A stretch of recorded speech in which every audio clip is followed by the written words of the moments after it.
Hello friends, welcome back to my channel be quick recipes. ഇന്ന് ഞാൻ വന്നിരിക്കുന്നത് ഒരു അടിപൊളി സ്നാക്കിൻ്റെ റെസിപ്പിയുമായിട്ടാണ് കേട്ടോ.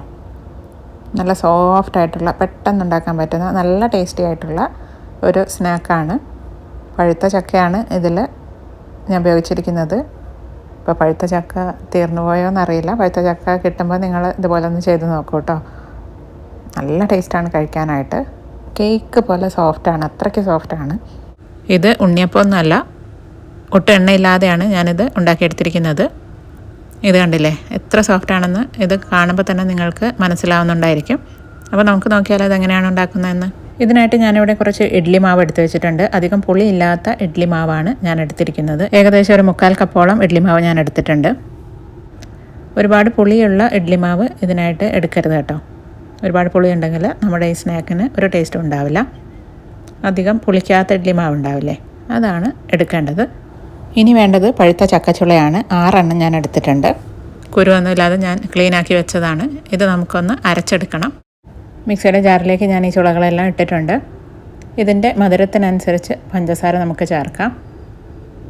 അപ്പോൾ ഞാനിവിടെ 2 ടേബിൾ സ്പൂൺ പഞ്ചസാരയാണ് അരച്ചെടുക്കുന്നതിന് മുമ്പ് ഇതിലേക്ക് ചേർത്തിരിക്കുന്നത്. അപ്പോൾ നിങ്ങൾക്ക് വേണേൽ ശർക്കരയും ചേർക്കാവുന്നതാണ് കേട്ടോ. ശർക്കര മെൽറ്റ് ചെയ്ത് ചേർത്താലും മതി. അപ്പോൾ ഇതാ ചക്കച്ചുളയും പഞ്ചസാരയും കൂടെ നല്ല സ്മൂത്തായിട്ട് തന്നെ ഞാൻ അരച്ചെടുത്ത് കൊണ്ടുവന്നിട്ടുണ്ട്. ഇനി നമുക്ക് ഇത് നമ്മളെടുത്ത് വെച്ചിരിക്കുന്ന ഇഡ്ഡലി മാവിലേക്ക് ചേർത്ത് കൊടുക്കാം. ഞാനിത് അരച്ചെടുക്കുന്ന സമയത്ത് വെള്ളമല്ല കേട്ടോ ചേർത്തിരിക്കുന്നത്. നന്നായിട്ട് പഴുത്ത ചക്കച്ചുളയാണെങ്കിൽ വെള്ളം ആവശ്യമില്ല അരച്ചെടുക്കാനായിട്ട്. ഇനി ഇത് നന്നായിട്ട് അരഞ്ഞ് കിട്ടുന്നില്ലെങ്കിൽ കുറച്ച് ഇഡ്ഡലി മാവ് തന്നെ ചേർത്ത് അരച്ചെടുത്താൽ മതി. ഇനി നമുക്കിതിലേക്ക് ഒരു ടേസ്റ്റിനായിട്ട് കുറച്ച് ഏലക്ക പൊടിച്ചത് ചേർക്കാം. 2 ഏലക്ക പഞ്ചസാര കൂട്ടി പൊടിച്ചതാണ് ഞാനിതിലേക്ക് ചേർത്തിരിക്കുന്നത്. നമുക്കിത് നന്നായിട്ടൊന്ന് മിക്സ് ചെയ്തെടുക്കാം.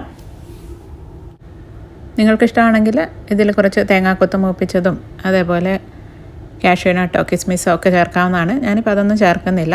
തേങ്ങാക്കൊത്തിന് പകരം ഞാൻ കുറച്ച് ചിരകിയ തേങ്ങയാണ് ചേർക്കുന്നത്. 2 ടേബിൾ സ്പൂൺ ചിരകിയ തേങ്ങ ഞാനിതിലേക്ക് ചേർത്ത് കൊടുക്കുകയാണ്. ചിരകിയ തേങ്ങയും കൂടി ഇതിലേക്ക് ചേർത്ത് നന്നായിട്ടൊന്ന് മിക്സ് ചെയ്തെടുക്കുകയാണ്. ഇനി നമുക്കിതിലേക്ക് ചേർക്കേണ്ടത് 1 ടേബിൾ സ്പൂൺ റവയാണ്. വറുത്ത ഉപ്മാ റവയാണ് ഞാനിതിലേക്ക് ചേർത്തിരിക്കുന്നത്. വറുത്തതോ വറുക്കാത്തതോ ആയ റവ ചേർക്കാവുന്നതാണ്. അപ്പോൾ ഇത്രയേ ഉള്ളൂ. നമുക്കിതെല്ലാം കൂടി ഒന്ന് മിക്സ് ചെയ്തെടുക്കാം. ഇഡ്ഡലി മാവിൽ ഉപ്പുള്ളതുകൊണ്ട് ഞാനിതിലേക്ക് ഉപ്പ് ചേർത്തിട്ടില്ല. ഉപ്പ് ചേർക്കാത്ത ഇഡ്ഡലി മാവാണ് നിങ്ങൾ എടുക്കുന്നതെങ്കിൽ 2 നുള്ളു ഉപ്പ് ഇതിൻ്റെ മധുരം ബാലൻസ് ചെയ്യാനായിട്ട് ചേർക്കാവുന്നതാണ്. നമ്മൾ ഇഡ്ഡലി മാവ് എടുത്തിരിക്കുന്നതുകൊണ്ട് ഇതിലേക്ക് സോഡാപ്പൊടി ഒന്നും ചേർക്കേണ്ട ആവശ്യമില്ല. അല്ലാതെ തന്നെ നമുക്കിത് നല്ല സോഫ്റ്റായിട്ട് കിട്ടും. ഇപ്പോൾ നമ്മുടെ ബാറ്റർ ഇവിടെ റെഡി ആയിട്ടുണ്ട്. ഇതൊരു 5 മിനിറ്റ് നമുക്ക് അടച്ച് വയ്ക്കാം, റെസ്റ്റ് ചെയ്യാനായിട്ട് വയ്ക്കാം. അതിന് ശേഷം നമുക്ക് നമ്മുടെ സ്നാക്ക് ഉണ്ടാക്കിയെടുക്കാം.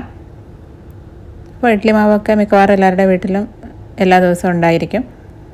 അപ്പോൾ പെട്ടെന്ന് ഉണ്ടാക്കാൻ പറ്റിയൊരു സ്നാക്കാണിത്.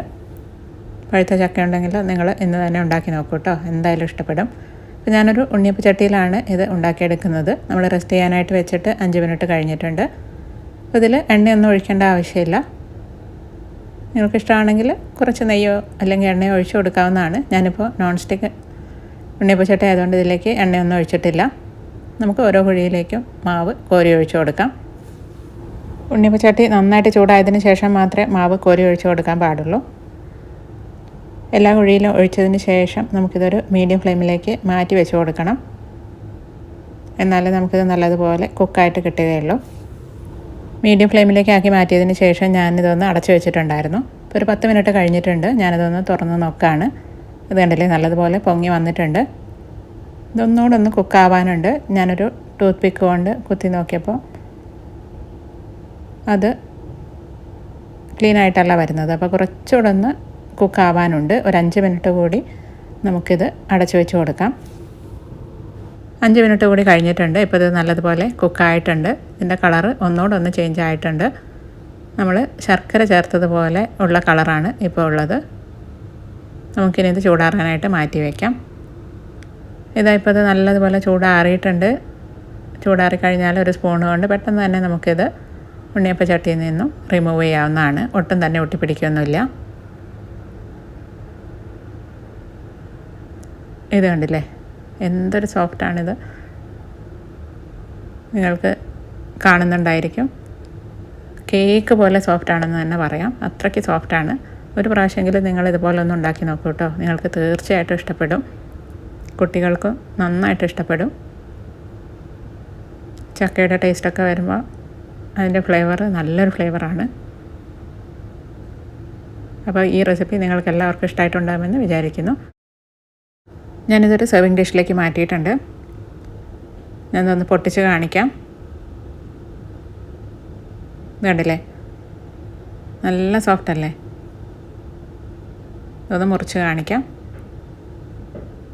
കണ്ടില്ലേ, കാണുമ്പോൾ തന്നെ മനസ്സിലാവുന്നില്ലേ? നല്ല സ്പോഞ്ച് പോലെ ഉണ്ട്. അപ്പോൾ എല്ലാവരും ഇതൊന്ന് ട്രൈ ചെയ്ത് നോക്കൂ കേട്ടോ. ട്രൈ ചെയ്ത് നോക്കിയിട്ട് ഫീഡ്ബാക്കൊക്കെ അറിയിക്കണേ. ഈ റെസിപ്പി നിങ്ങൾക്ക് എല്ലാവർക്കും ഇഷ്ടമായിട്ടുണ്ടാകുമെന്ന് വിചാരിക്കുന്നു. ഇഷ്ടമായിട്ടുണ്ടെങ്കിൽ ലൈക്ക് ചെയ്യാനും ഷെയർ ചെയ്യാനും എൻ്റെ ചാനൽ സബ്സ്ക്രൈബ് ചെയ്യാനും മറക്കല്ലേ. മറ്റൊരു അടിപൊളി റെസിപ്പിയുമായിട്ട് അടുത്ത വീഡിയോയിൽ കാണാം. Thank you. Bye bye.